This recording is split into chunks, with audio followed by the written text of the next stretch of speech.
Pemerintah Kabupaten Kota Waringin Timur kembali menggelar seleksi pegawai pemerintah dengan perjanjian kerja atau PPPK tahap 2. Seleksi diikuti lebih dari 1.000 tenaga kontrak atau pegawai non-ASN yang sudah mengabdi selama 2 tahun atau lebih.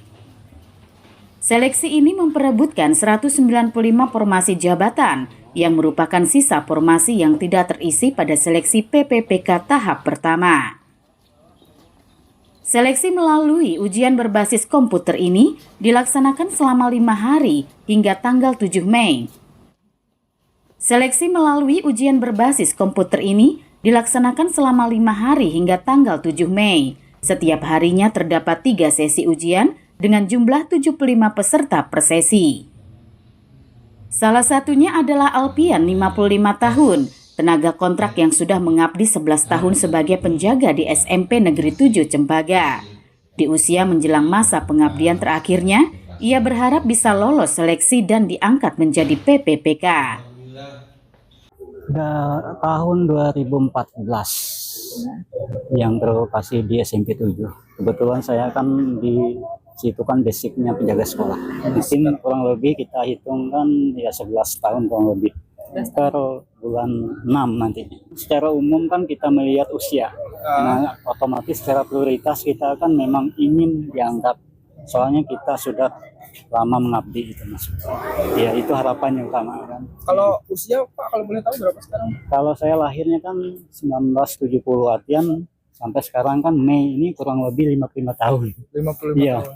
Oh berarti kalaupun diangkat berarti nggak lama lagi. Iya.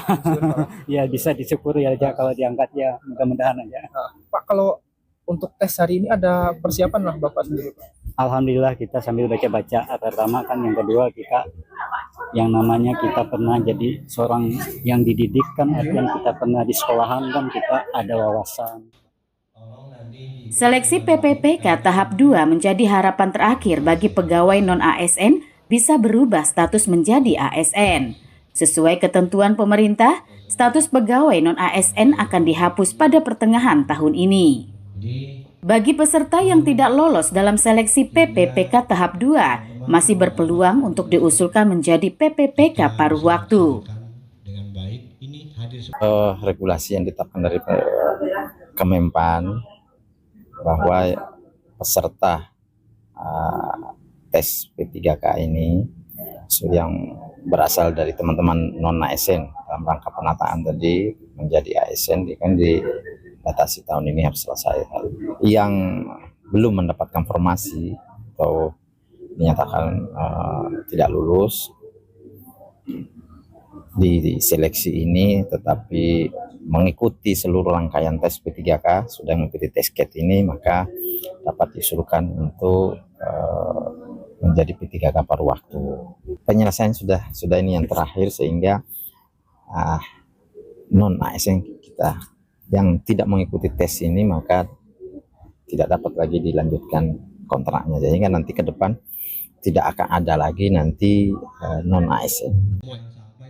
Bagi tenaga kontrak yang tidak mengikuti seleksi tersebut, maka kontrak kerja mereka yang akan berakhir pada pertengahan tahun ini tidak dapat lagi diperpanjang. Mashud Badarudin, Hayat TV.